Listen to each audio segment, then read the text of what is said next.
والله يا معلم إلهامي بتفكرني بالمعلم بيومي وفريد شوقي في فيلم رصيف نمرة 5 لما قال له: هي فين سبحتك يا معلم؟ قال له: يظهر يا ابني نسيتها في البيت. أنا جاي أقول لك زي ما فريد شوقي قال لزكي رستم: أنا أصل أنا لميت لك السبحة يا معلم. امال سبحتك فين يا معلم؟ والله يا ابني نسيتها في البيت. ليه؟ لا ولا حاجة، اصل لميتها لك. سبحتك أهي يا معلم. عمرتك يا ترى عمرة مقبولة؟ هو أنت متخيل إن اللي زيك ممكن ربنا يقبل عمرته؟ طبعا كل ربنا قادر على كل شيء وربنا يتقبل. و يعني بعودة ان شاء الله باذن الله، وربنا يكتب لك الحج يا سيدي وتقف على جبل عرفات. ولكن السؤال هو: ممكن كل حاجه الانسان يعملها ولو رفع ايده ربنا وقال له تبت الى الله ربنا تقبل التوبه؟ تقبل التوبه بالتاكيد طبعا، وان الله تواب رحيم، ولكن في الذنوب اللي بين العبد وربه. ولكن الذنوب اللي بين العبد والعبد او العباد والعباد لا طبعا، ربنا تركها ايضا للعباد. بمعنى ايه يا عم الهامي؟ يعني انت فكرك مثلا موضوع زي ايمان المناخلي ده يعني ممكن ربنا يسامحك فيه؟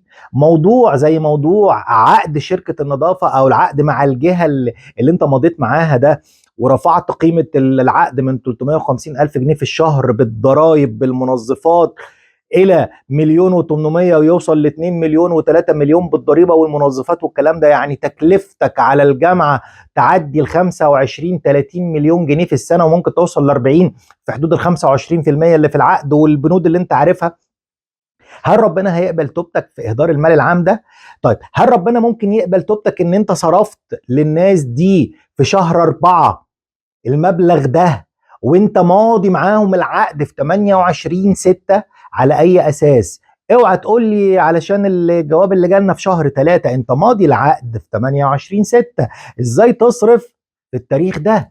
طيب هل ممكن ربنا يقبل توبتك مثلا في موضوع رفع كفاءة كلية العلوم اللي بكام 20 مليون كل شوية وبتتصرف؟ وتعالى دلوقتي دور على الكلام اللي اتصرف ده. انا بطلب لجنة هندسية وبطلب من الرقابة الإدارية تطلع لجنة هندسية محايدة تشوف الأعمال اللي تمت، الأعمال الأخيرة، آخر أعمال تمت في رفع كفاءة كلية العلوم، يشوفوا البنود اللي اتصرف عليها كام و20 مليون اخبارها ايه ويعملوا بقى تقرير هندسي. انا طالب والله بجد، يا ريت.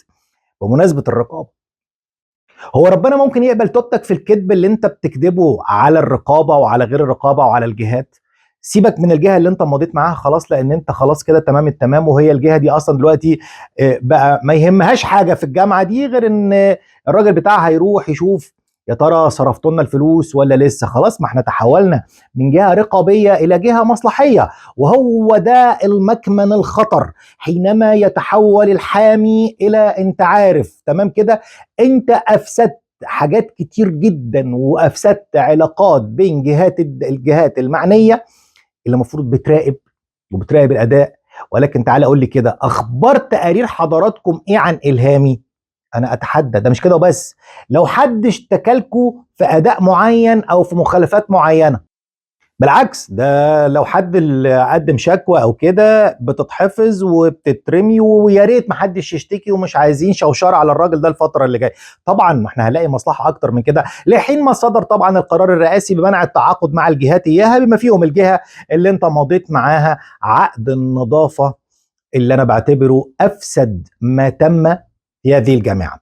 ليه؟ لان ده ما تمش مثلا مع افراد، ده مش يحيى صدقه ولا الجهه الفلانيه ولا الجهه العلانيه، لا انت بتتكلم عن ناس المصريين كان بينهم ثقه شديده شديده جدا، ولكن الان هي على المحك. طيب هل ربنا هيقبل توبتك قبل ما تروح العمره عملت حاله من الالحاح للتجديد لسماح الصاوي في كليه الاداب بعد الاختلاسات اللي تم اثباتها وتم رد جزء منها، وانت بتقول في الاجتماعات الرسميه ايه يعني ده تدوير دمغه؟ يا نهار ابيض، هو رئيس الجامعه بيدي تصريح بتدوير الدمغه يا جماعه؟ الدمغات تدورها وتوصل الاختلاسات بالملايين؟ ما هو حاجه من الاثنين بقى، بعد الاختلاسات دي وبعد المشاكل اللي احنا ذكرناها لسماح وعرضناها في الحلقه اللي فاتت، واللي اقل مخالفه فيهم تستوجب عزل سماح وعزل حنان اللي كافئناها بقت رئيس قسم طبعا يوناني روري، اذا كان القسم ده اصلا ده قسمها،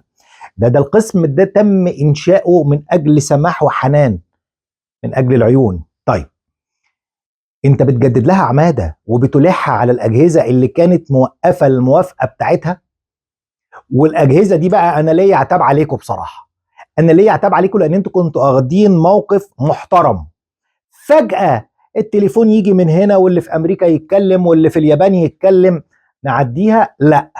هنا انا كده ممكن بصراحه، يعني انا كده ممكن ازعل منكم، لان انا كان عندي ثقه كبيره فيكم. يا جماعه اللي حاصل في تجديد العماده لكليه الاداب انا بعتبره خطيئه، خطيئه في الوقت اللي فيه اختلاس مالي واضح ظاهر وفضيحه مدويه في هذه الجامعه. يعني عميد عندها اختلاسات بالملايين نجدد لها؟ هو كده، احنا كده، واحنا مع كده. ما هو حاجه من الاثنين بقى. تخيل كده لو انا رئيس الجامعه دي وانا اللي عملت كده، انا كهاني، ما حاجه من الاثنين، يا انا بيجي لي نصيبي من الاختلاسات دي عن طريق العميد اللي انا بجيبه، تمام كده، يا انا موافق، ده لو مش بيجي لي اختلاسات يعني، او يجي لي نصيبي من الاختلاسات، يا انا موافق وبدعو الناس انها تختلس. ما هو نفس الموضوع برضو، ما انا بضغط على احد النواب في الجامعه ان هو ممكن يمشي لي مشاريع معينه لصالح افراد بعينهم، يعني ايراد هذه المشروعات هيروح لي انا كاستاذ. طب ازاي؟ احنا جامعه مفروض، لا لا لا، انتوا تكرهوا المصلحه للناس. ايه ده؟ هي بقت مصالح؟ بقت مصالح. احنا بقينا في عزبه حضرتك، احنا بقينا في عزبه بالمعنى الحرفي. ده مش كده وبس، ده اي حاجه ممكن تكون مخالفه للقانون النهارده بناخد عليها ما يسمى برأي. انا اول مره اشوف حاجه اسمها رأي المستشار، والمستشار القانوني يقول لك ارى ارى ارى. هو حضرتك لا مؤاخذه بتكتب مقاله رأي عشان تقول لي ارى؟ حضرتك مفروض دورك لست محامي او محلل لرئيس الجامعه او للمسؤول اللي انت مستشار قانوني ليه. انت حضرتك بتحاول ان انت تمنعه من الوقوع في الاخطاء القانونيه بحسن او غير حسن نيه. ده دور حضرتك، لو انت مش عارف اعرف بقى. وبعدين احنا بجد، احنا يعني مجلس الدوله ده مجلس احنا كنا بنحترمه جدا جدا جدا جدا، وطبعا له مننا كل احترام والتقدير، وله تاريخ حافل ومشرف في القضاء المصري. طبعا احنا عندنا طبعا يعني حصل تغيرات كتير بقى في حاجات كتير وفي اماكن كتير ودنيا كبيره، فحصل بقى عارف انت بقى من جيل الاساتذه وجيل العظماء بدانا ان احنا ننحدر في حاجات كتير. حتى في الفن بيحصل عندنا انحدارات كتير جدا جدا جدا، فلا بأس ان احنا بننحدر، ولكن يعني خلينا بقى ان احنا نقاوم هذا الانحدار شويه، ونتوقف شويه، ونلم نفسنا شويه، ونحترم نفسنا شويه، نحترم الهيئه اللي احنا بنمثلها بقى في الصحافه، في الاعلام، في القضاء، في مش عارف في نيابه. يا ريت يا ريت كل واحد في مكان يحترم هيبه وظيفته، يحترم هيبه المؤسسه التي يمثلها، يحترم البلد دي ويؤدي دوره. في ناس دورها حماية هذه الجامعة، ولكن حينما يتحول حميها إلى حراميها فيعني على الدنيا السلام. وهذا هو أخطر ما يدور في هذه الجامعة الآن، حالة الحنق.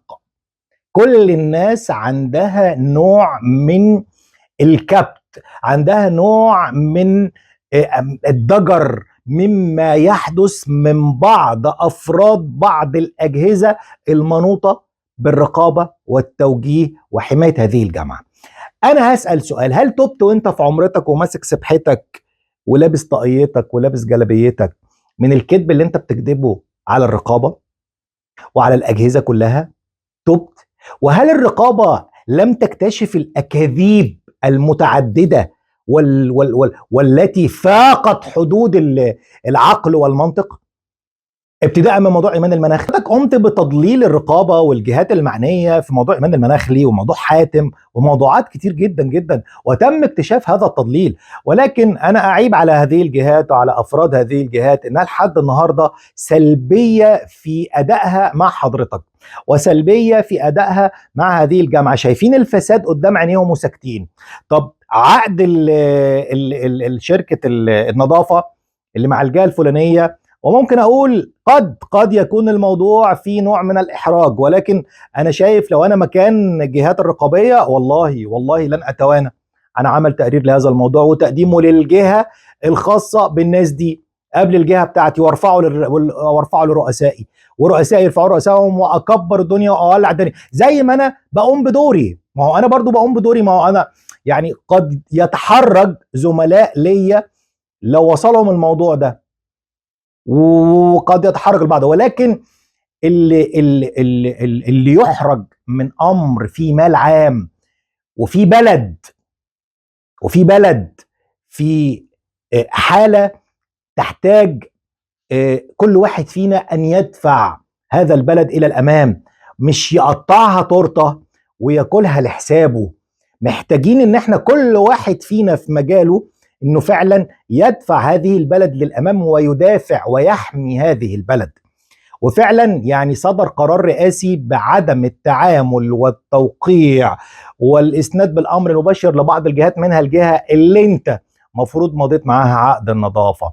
طبعا دلوقتي في اللحظه اللي انا بتكلم فيها حضراتكم بتشوفوا مخرج للموضوع ده بالالتفاف من الباب الخارجي، وبتدوروا على كحول، مش الكحول اللي انتوا عارفينه عبد الحميد، لا، بتجيبوا كحول تاني حاجه كده زي يحيى والكلام ده، وبتجهزوا شركه ما هي دي اللي هيتم التعاقد معاها في الفتره القادمه. اقعد تفكروا ان انا مش عارف، لا عارف، وعارف الاخ بتاعكم بيجي كل يوم بيقعد مع حماده، مع مش عارف مع مين، بيدخلش غير للماليات يطمن على استمارة الصرف تمام التمام، والفلوس والأنصبة اللي بتتوزع، وكل واحد بياخد ايه المصلحة بتاعته، وتخرب ما تعمر.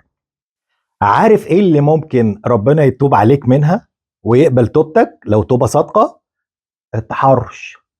التحرش اللي انت اتهمت فيه سنة 2018، ودي مذكرة واحنا بس شلنا اسم ولي الامر واسم البنت الطالبة اللي انت تهجمت عليها بعد المحاضرة، قلت لها تعالي ورايا مكتبي، وقفلت المكتب وقمت واتهجمت عليها وفق كلام ولي الامر في المذكرة اللي معروضة امام حضراتكم، تمام كده، وحاولت تحضنها وتقبلها وتبوسها بالعافية، ولكن الراجل بيقول لك ولكن ربنا ستر، وهددت البنت ان انت هتسقطها في المواد بتاعتك. ألم لك السبحة تاني يا معلم؟ طيب يا معلم، ليه بقى اتحفظت بعد شهر؟ اتحفظت لان احنا كنا محتاجين نعمل لجنة علشان نعمل شوية ابار كده، ما عملناهمش ولا حاجة يعني، قيمتهم 3.5 مليون جنيه. كنا محتاجين كده مبلغ كده نمشي نفسنا بيه، فكنا محتاجين شوية توقعات. تخيلوا مين بقى اللي كان في اللجنة دي؟ الكحول الاكبر عبده. مين بقى تاني؟ فريق العمل اللي معاه دلوقتي ميري هان وشيماء. ما شاء الله. ايه ده احنا قدام بقى مع بعض. ده احنا قدام مع بعض، احنا بنعمل كل حاجه مع بعضينا. احنا من زمان واحنا مع بعض، من ايام الجيزه، تمام كده، من ايام وادي النطرون، من ايام الابار.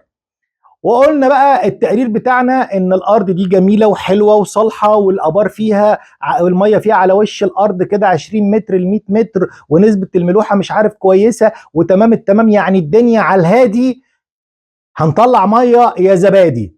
معلش يعني من عندنا كلمه زبادي دي. طيب، ويا ترى المكنه طلعت قماش؟ يا ترى الابار طلعت ميه يا لومه؟ ايه طلعت؟ فين الميه دي؟ بقالنا كام سنه؟ من سنه 2018، النهارده احنا في سنه 25. يا ترى يا جماعه حد فيكم شاف نقطه ميه في الفدادين بتاعت وادي النطرون؟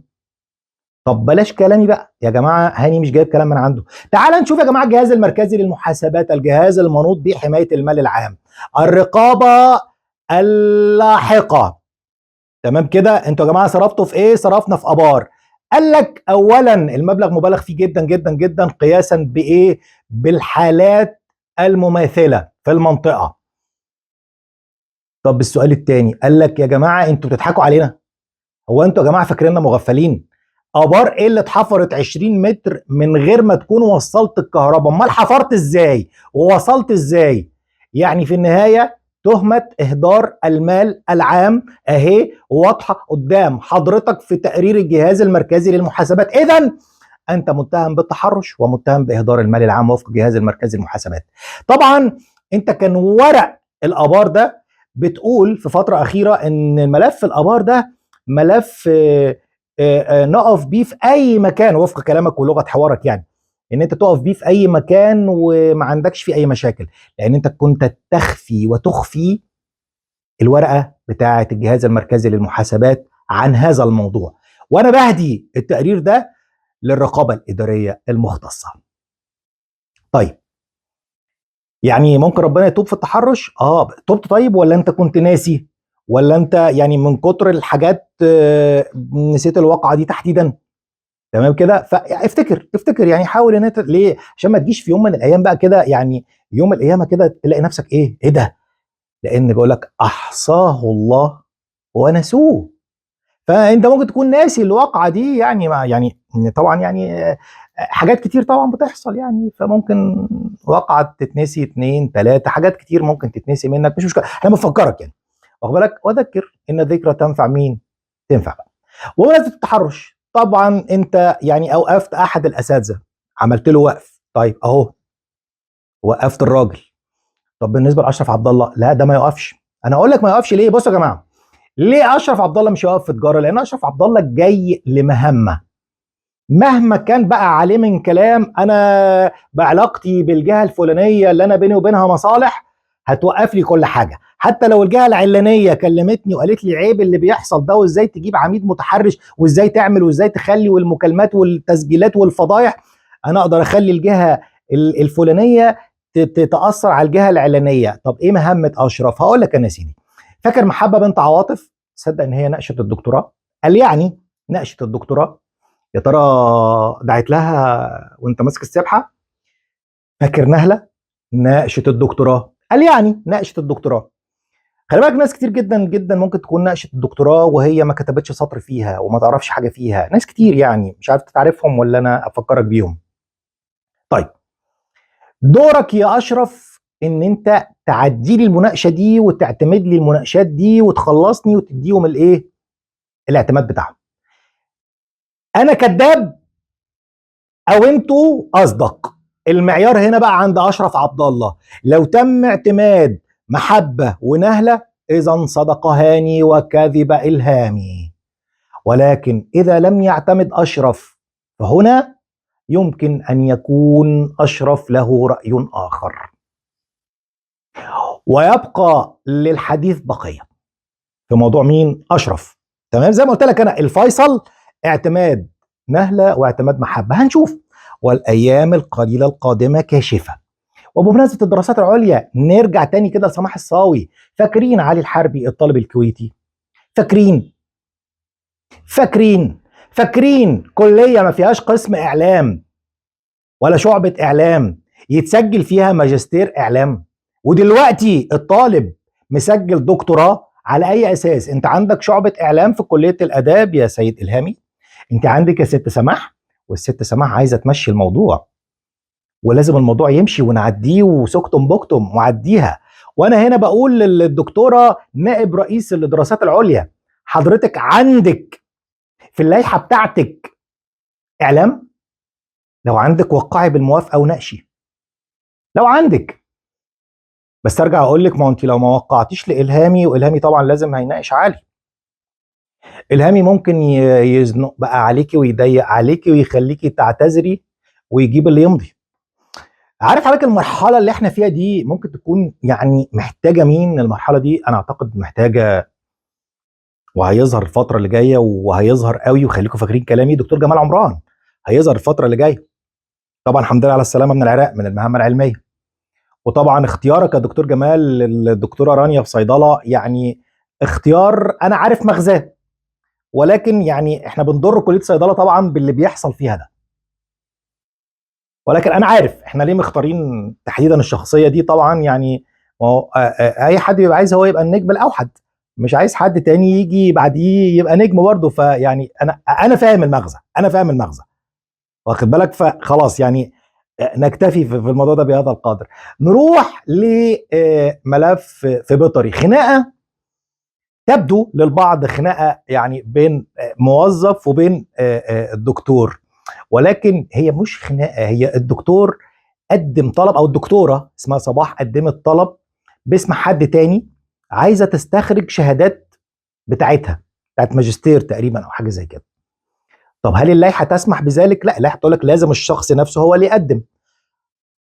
طب هو ينفع انا اقدم لحد صاحبي؟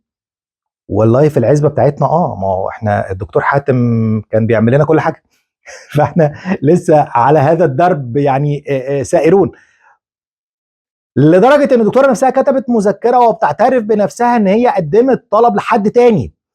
طبعا هي الدكتوره مش داريه باللي هي وقعت فيه، هي خدوا الدكتوره دي كده معاهم اللي هو ايه، هنضرب الاثنين في بعض، الدكتوره دي تاخد جزء مش مشكله، بس في سبيل الوقت برضو ان احنا ممكن ندي للعميد ده قلم وللموظفه دي قلم، واخد بالك، مش مشكله بس تعالي. وممكن يضحك على الدكتوره دي وقال لها تعالي، ده احنا هنعمل لك وهنخليك فيهم، بس اعملي لنا مذكره. وعملت المذكره، والمذكره قدام حضراتكم هي بتعترف ان هي مقدمه باسم حد تاني. طب ايه الموضوع؟ الموضوع كله يتلخص ان انا فرض عليا ان انا اجدد لفلان، بس انا فلان ده انا مش قادر اهضمه برضه، اللي في القلب في القلب، فانا هفضل اعمل اثير فتن من هنا فتن من هنا علشان اشيل فلان واجيب علان. بس علان مين؟ هو ما فيش علان في المشهد، وللاسف الكليه خاليه من الكوادر اللي ممكن انها تصلح في الفتره الحاليه. ده بفعل فاعل بالمناسبه يعني. طيب الاستاذ المحقق بقى عارف اللي هو ايه، انا جاي لي تعليمات ان انا اعمل كده، انا مضطر ان انا اعمل كده. انت مضطر ليه؟ هو انت مش استاذ قانون برضو ولا ايه يا عم الشحات؟ في ايه؟ انت المذكره اللي قدامك بتدين صاحبها، بس لا اصل هو دكتور وانا دكتور ومش هقدر اجازي الدكتور، احنا نيجي على الموظف انما ما نجيش على الدكتور. ده في عرف مين ان شاء الله؟ ده في عرف مين؟ ده حتى مش في العرف يا راجل، ده لا عرف ولا قانون ولا حتى قانون ساكسونيا يعني اللي انت بتتكلم فيه. ده يعني يلخص لك حال الجامعه، اللي هو احنا عزبه ولسنا جامعه، حاله من الحرب البارده ما بين بعض الاساتذه داخل الجامعه نفسها ومقر الجامعه والدور الرابع والدور الخامس والكلام ده. يا جماعه في حاجات كتير بتحصل في الجامعه دي والجهات بتاعتنا انا عامله نفسي نايمه ليه؟ طب ناس عرفنا ان خلاص بقى لهم مصالح، انتوا بقى الناس التانية اللي ملهاش مصالح، يا ترى ايه مصالحكم؟ ولحد امتى هتفضلوا مصدقين كذب الهامي؟ ياما قال لكم عليا حاجات كذب صح وتبين الكذب، طب عملتوا ايه بعدها؟ ولا حاجه. اللي هو احنا قاعدين والدنيا هاديه. طبعا طلع كلام كتير جدا الفتره اللي فاتت، هاني مش هيطلع، هاني مش هيتكلم، ده اشتروه، ده دفعوا له فلوس، ده ضغطوا عليه، ده فلان ده قال له ما تتكلمش وفلان ده قال له ما تعملش. وانا عايز اقول لك ان لا يجرؤ فلان ولا يجرؤ علان انه حتى يرفع سماعه التليفون عليا او على اي حد من فريق العمل معايا. لا يجرؤ بمعنى لا يجرؤ بجد، حقيقي مش كلام. ويجرب. احنا يا جماعه ما حدش قيم علينا الا ضميرنا المهني اولا والقانون والدستور، تمام؟ ونحن لنا القانون الخاص بينا اللي عارفين كويس جدا ان احنا امتى بنستخدمه وامتى بنحتمي فيه وامتى بنحمي بيه المجتمع، وهذا ما امارسه الان كصحفي، تمام كده؟ وانا بتكلم ومعايا مستندات، اللي معاه عكس هذه المستندات يتفضل يراسلنا على الرقم اللي قدام حضراتكم ويقول لنا ادي المستند اللي حضرتك قلته وادي مستند تاني ضده، ان وجد اهلا وسهلا، ولكن ان لم يوجد هذه المستندات اذا على الجهات ان تتولى امورها واعمال شؤونها حتى لا نكرر ازمه عبيد. ازمه عبيد لم تكن داخل الجامعه ولكن امتدت لجهات خارج الجامعه وناس كتير دفعت ثمن فتره عبيد. ويعني مش هتكلم اكتر من كده. طيب نشيل السبحه بقى للحلقه الجايه ونشوف يا ترى العمره الجايه هتبقى امتى. الحمد لله على السلامه يا حاج.